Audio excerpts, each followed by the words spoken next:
Alhamdulillah pada pagi ini kita dapat bersama-sama untuk kita meneruskan bengkel kita. Bengkel persiapan-persiapan yang perlu kita lakukan sebelum kita balik bertemu kepada Allah, dan kita mengharapkan mudah-mudahan kita akan selamat dan dimasukkan ke dalam syurga Allah SWT. Jadi sebelum kita meneruskan perbincangan bengkel kita pada pagi ini, marilah kita bersama-sama memulakan mukadimah bengkel kita untuk kita sama-sama membincangkan tujuan atau matlamat kenapa kita perlu buat persiapan sebelum kita balik bertemu kepada Allah. Jadi antara tujuan matlamat yang paling penting, yang pertama sekali tuan-tuan, iaitu yang pertama sekali untuk memberi peringatan kepada kita semua, kepada saya dan kepada kita semua, bahawasanya perjalanan kita masih panjang dan masih jauh dan tidak berakhir setakat di dunia sahaja.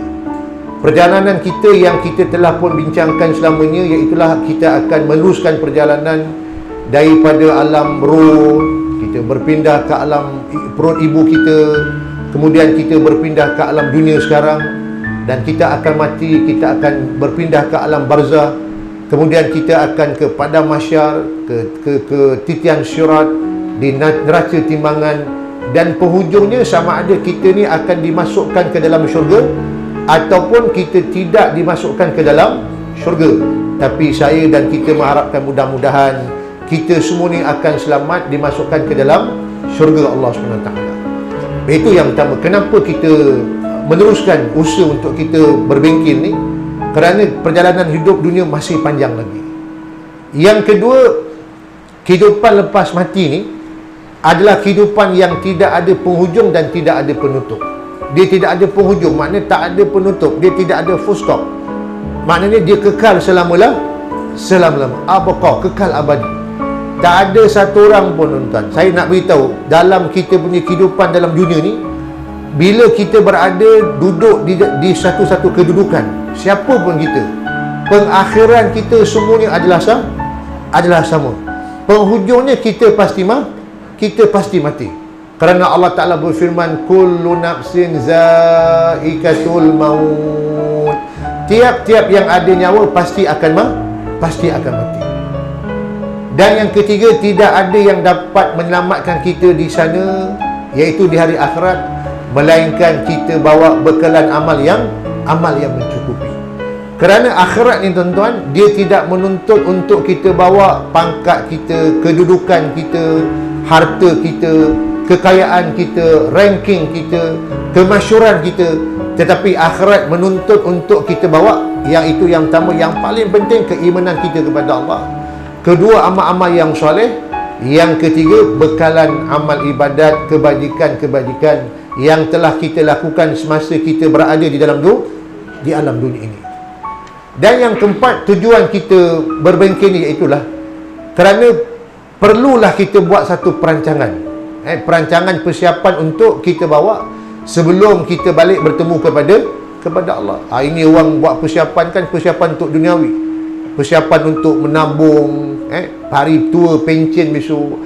Dah ini semua dah takut gelisah dah bila diumumkan yang kita pencen akan tidak diteruskan. Semua dah takut bimbang dah. Tetapi yang paling penting bagi saya tuan-tuan, bukan kita nak mempersiapkan pencen dalam dunia ni. Yang paling penting persiapan kita pencen besok bila kita mati. Apakah persiapan-persiapan pencen-pencen yang kita nak bawa bila kita masuk kubur dan kita nak meneruskan perjalanan ke alam akhirat yang terlalu panjang. Kerana saya selalu sebut, persiapan mesti dibuat. Persiapan mesti dibuat. Kenapa kita perlu buat persiapan? Baik, cuba kita lihat. Orang nak nikahkan anak pun buat persiapan. Berapa lama buat persiapan dari Johari? Kalau kita nak nikahkan anak kita dengan bakal menantu kita, persiapan tu berapa lama agaknya?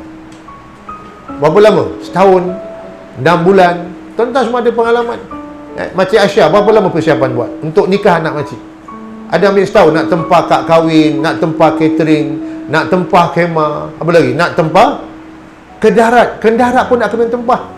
Tak boleh last minute. Kendarat ni semua lari macam goreng pisang panas. Jadi kalau tuan-tuan tak buat persiapan lebih awal, kita bimbang majlis tu akan kucar kacir. Nak pergi haji kita buat persiapan, nak pergi umrah kita buat persiapan, orang nak pergi kursus pun perlu kita buat persiapan.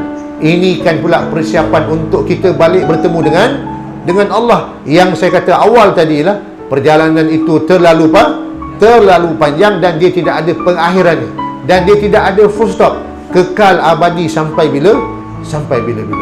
Jadi marilah tuan-tuan, saya tanya pada diri saya dan kita semua tanya pada diri masing-masing, setakat ni macam mana persiapan yang telah kita lakukan untuk kita balik bertemu dengan Allah SWT.